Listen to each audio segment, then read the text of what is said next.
প্রতি বছরের মতো মে মাসের প্রথম সোমবার নিউ ইয়র্কের মেট্রোপলিটন মিউজিয়াম অফ আর্ট এ বসেছিল মেট গালার আসর।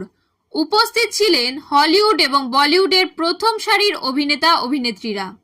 সেই অনুষ্ঠানে লাল গালিচায় দ্বিতীয়বার হাঁটলেন আলিয়া ভাট। মেট গালার এবারের থিম ছিল দ্য গার্ডেন অফ টাইম। সেটা মাথায় রেখেই নিজেদেরকে সাজিয়েছিলেন তারকারা। এবার শাড়িতেই সাজলেন আলিয়া।